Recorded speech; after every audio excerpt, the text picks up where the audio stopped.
Bismillahirrahmanirrahim. Assalamu alaikum dear students. I am Tanveer Bas and you are watching your own channel Tanveer's Gamizone. Dear students, last time हमने physical chemistry के chapter quantum mechanics and spectroscopy से जो topic discuss किया था वो था हमारे पास Schrödinger wave equation. उसकी डेरिवेशन की थी हमने। आज उसी स्क्रोडिंजर वेव इक्वेशन की हम एक एप्लीकेशन को डिस्कस करेंगे। चलते हैं प्रॉपर टॉपिक की तरफ। आज का हमारा टॉपिक है Schrödinger wave equation in one dimensional box. एक वन डायमेंशनल बॉक्स है हमारे पास, उसके अंदर स्क्रोडिंजर वेव इक्वेशन को हम देखेंगे किस तरीके से स्क्रोडिंजर वेव इक्वेशन आती है। डियर स्टूडेंट्स, इस इक्वेशन में हम वन डायमेंशनल बॉक्स में जो हमारे पास पार्टिकल है या जो इलेक्ट्रॉन वगैरह है उसकी हम एनर्जी और उसका वेव फंक्शन वगैरह वो डिस्कस करेंगे। चलते हैं प्रॉपर अपनी एक्सप्लेनेशन की तरफ। Consider a particle of mass m is enclosed in A one dimensional box. ये डियर स्टूडेंट्स हमारे पास है एक वन डायमेंशनल बॉक्स जिसकी ये वाली लेंथ हमारे पास है या इसका विड्थ कह सकते हैं, ये हमारे पास कितनी है, एक इक्वल। ये एक इक्वल है और ये इसकी जो बाउंड्री वाली वॉल्स हैं ना ये इन्फिनिटी पे हैं। ये बिल्कुल क्या है, इन्फिनिटी पे हैं, इन्फिनाइट हैं। और इसके अंदर जो हमारे पास पार्टिकल वेव की तरह मूव कर रहा है डियर स्टूडेंट्स, उसकी जो पोटेंशियल एनर्जी है वो हमारे पास होगी ज़ीरो। कंसीडर पार्टिकल या इसे आप इलेक्ट्रॉन भी कह सकते हो, मैस एम, उसका मैस एम है, is enclose in one dimensional box. जो इस वन डायमेंशनल बॉक्स के अंदर क्या है, इनक्लोज है। बॉक्स हैविंग लेंथ ए या विड्थ आप इसे कह लें, अगर नीचे जो मर्जी आप कह सकते हैं इसे। लेंथ है, उसकी लेंथ है जो अभी हमने देख ली, से अलॉन्ग एक्स एक्सेस के अलॉन्ग उसकी लेंथ कितनी है, ए है।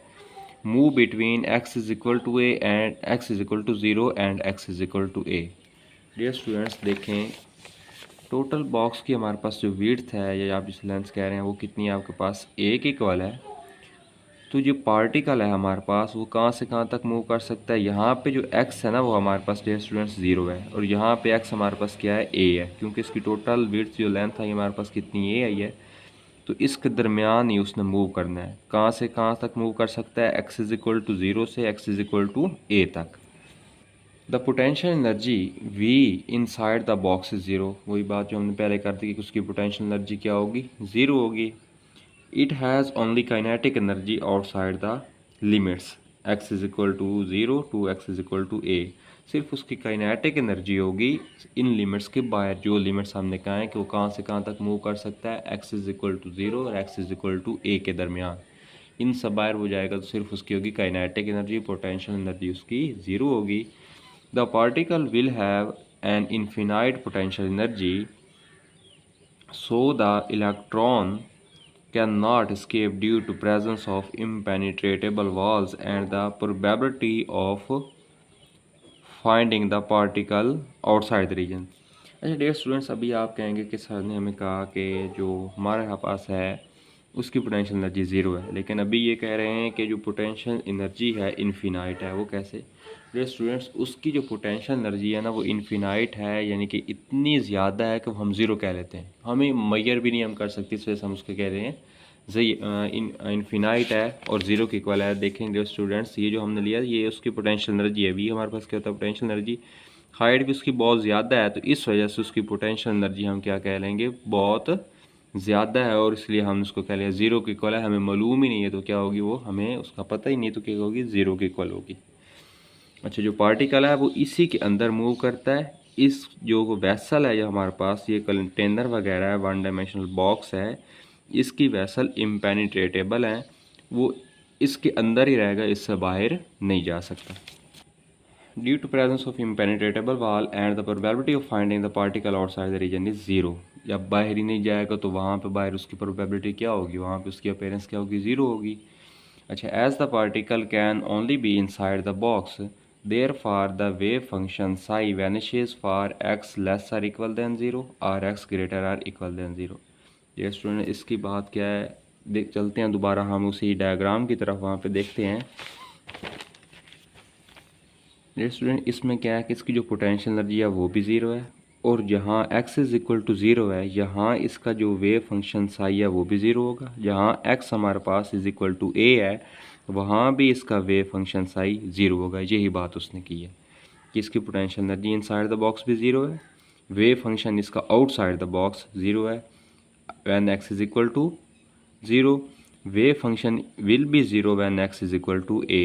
ये भी आउटसाइड वेव फंक्शन है, ये भी आउटसाइड वेव फंक्शन है। इनसाइड वेव फंक्शन हम इसका डिस्कस करेंगे, वो हम इसका फाइंड करेंगे। चलिए स्टूडेंट्स, वो वेव फंक्शन इसका ज़ीरो हो गया। The second wave equation in one dimensional is given by, पहले हमने जो पिछले क्वेश्चन में प्रीवियस टॉपिक में इसकी हम बाकायदा डेरिवेशन कर चुके हैं। वन डायमेंशन में हमारे पास सेकंड वेव इक्वेशन क्या है, ये उसके हमारे पास रिजल्ट से। डियर स्टूडेंट्स, अभी हमने पीछे कहा कि जो उसकी पोटेंशियल एनर्जी है वो ज़ीरो। पोटेंशियल एनर्जी क्या होती है, वी की इक्वल होती है, और वी ये होता है potential energy. Potential energy is equal to V, और वो हमारे पास क्या थी, ज़ीरो, तो वी हमारे पास क्या हो जाएगा, zero. So inside the box potential energy is zero, तो ये वाला वी हमारे पास क्या हो जाएगा डियर स्टूडेंट्स, ज़ीरो के equal.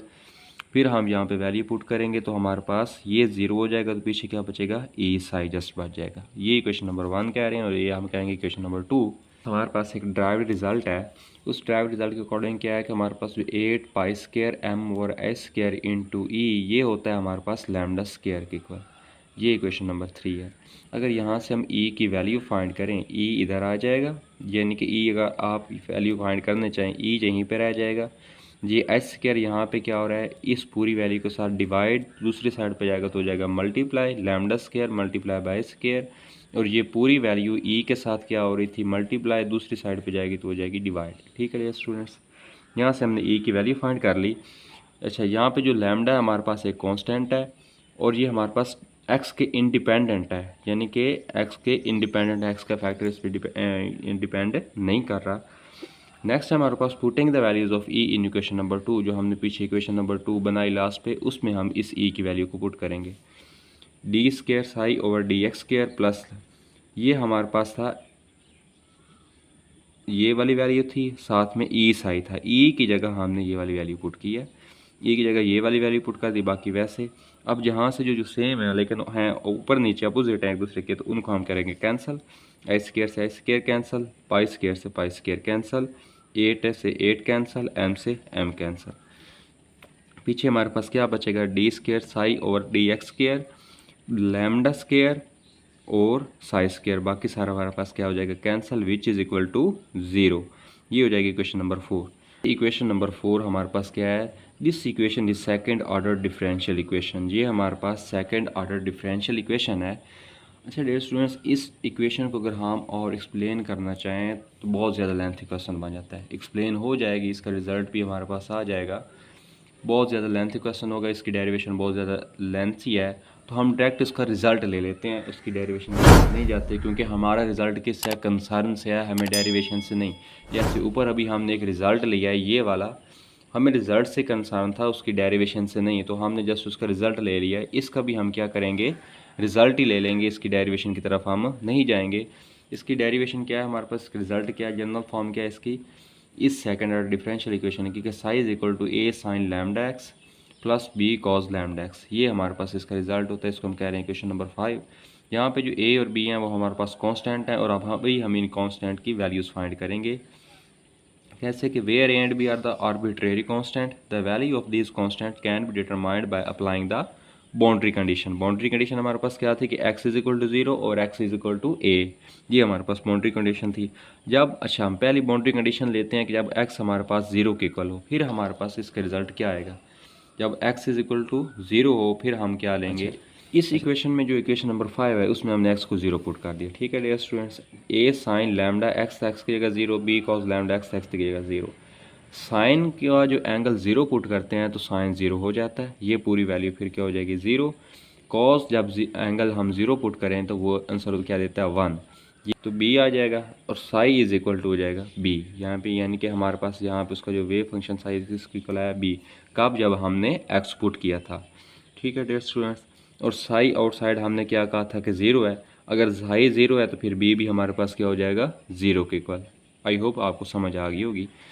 Putting this value in equation number 5 we get, अच्छा इस वैल्यू जब b हमने 0 पुट करना है, ठीक है, क्योंकि हमने पीछे क्या कहा है कि outside the wave function will is 0 and x is equal to 0, outside the wave function is 0, यानी कि साई आउटसाइड 0 है।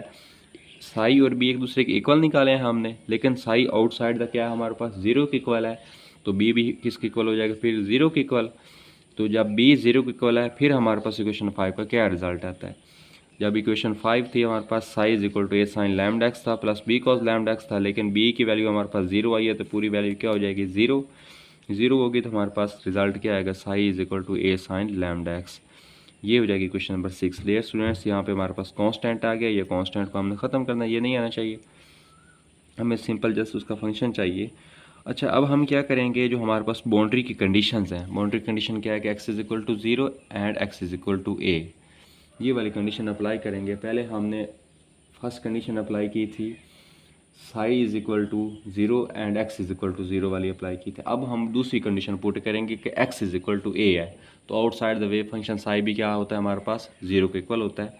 जब जो हमारे पास बाउंड्री कंडीशन है ना, एक्स इज इक्वल टू 0 है और एक्स इज इक्वल टू ए है, ये दोनों कंडीशन पे wave function outside the box हमारे पास 0 ही है, ये आपने माइंड में रखना है। पहले वाली हमने पुट की psi x is equal to 0, तब भी वेव फंक्शन साई हमारे पास 0 था। अब हम पुट करेंगे एक्स इज इक्वल टू ए, तब भी वेव फंक्शन साई हमारे पास क्या होगा, 0 ही होगा। तो और दूसरी कंडीशन क्या है, एक्स इज इक्वल टू ए, तो हमारे पास जो वेव फंक्शन साई वो भी क्या है, हमारे पास 0 है। रिजल्ट हमारे पास क्या आया ये, अब इसमें हमने पुट की है psi is equal to A sine lambda x which is equal to 0, क्योंकि साई किसके इक्वल है, 0 के, तो ए साइन लैम्डा एक्स किसके इक्वल हो जाएगा, 0 के इक्वल। आई होप कि आपको समझ आ गई।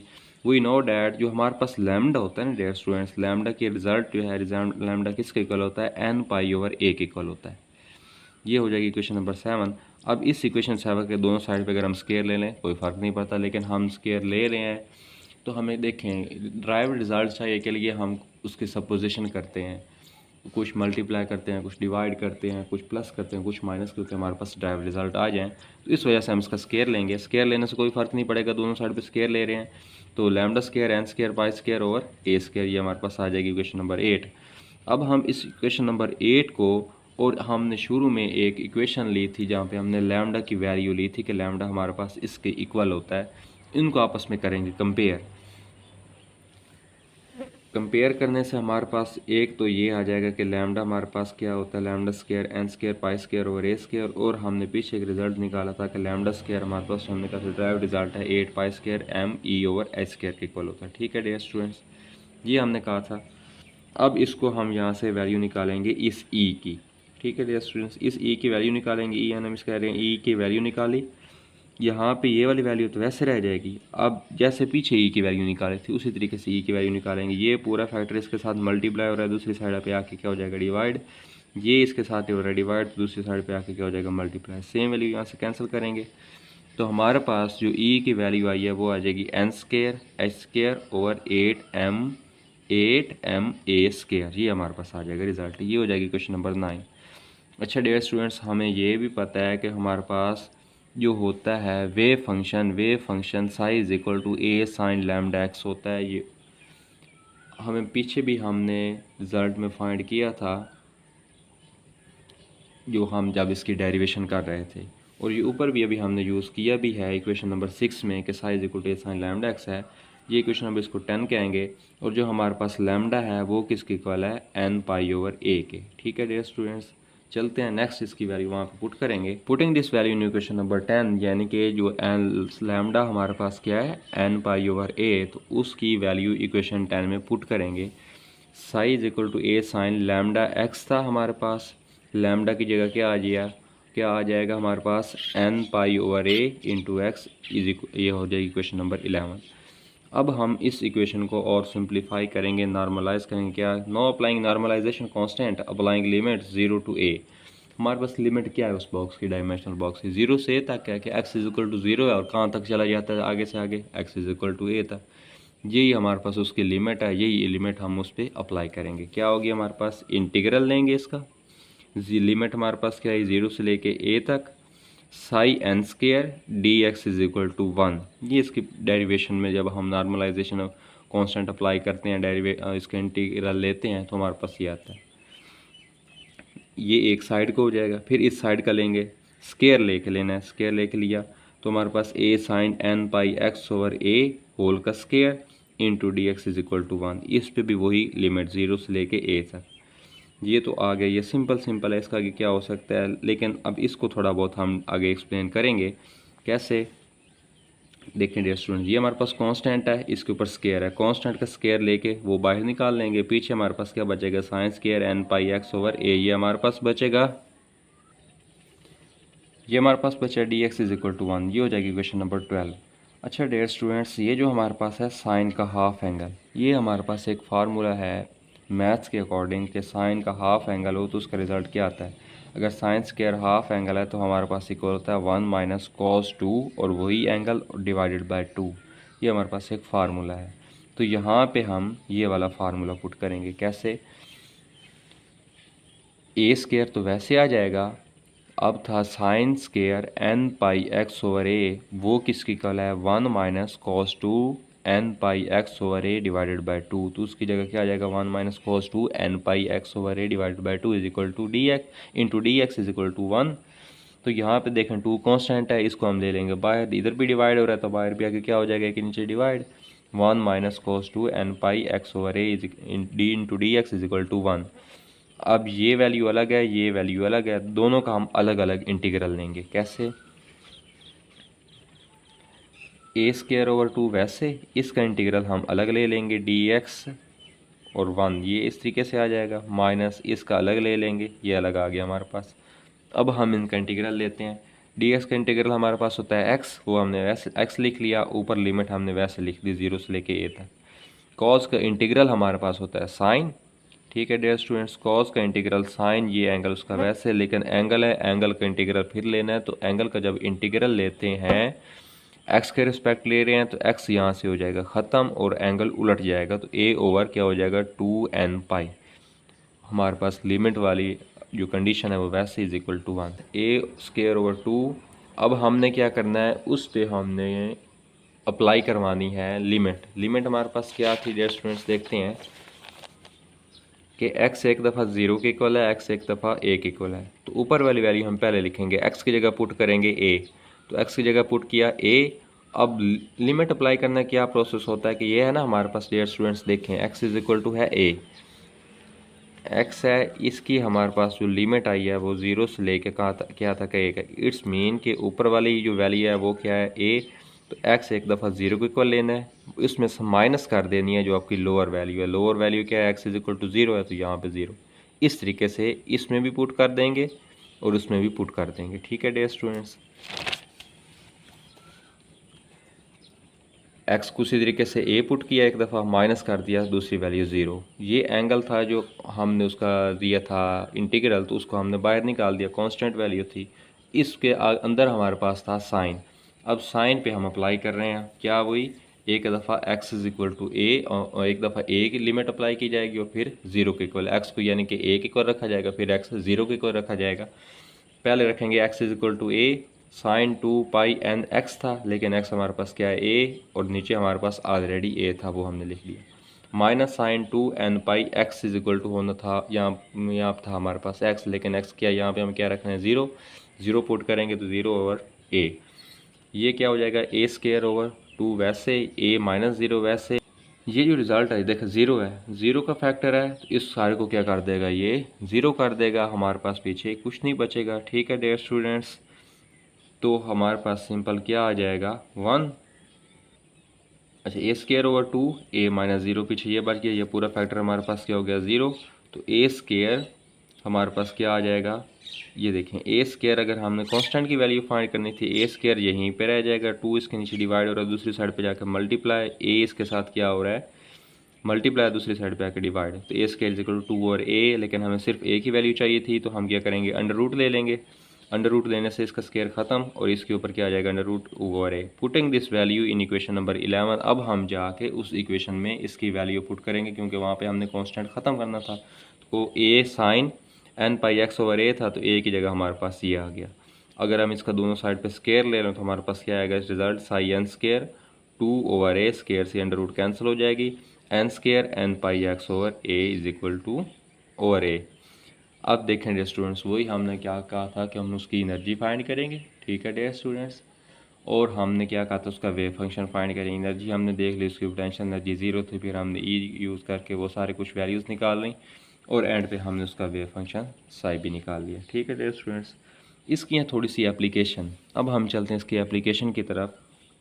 टॉपिक बिल्कुल एंड हो चुका है, बस इसकी 4 से 5 एप्लीकेशन है वो देखेंगे। एप्लीकेशन हमारे पास क्या है, this model can be use to estimate the quantization effects in energy of gaseous molecules having low molecular weights at very low temperature.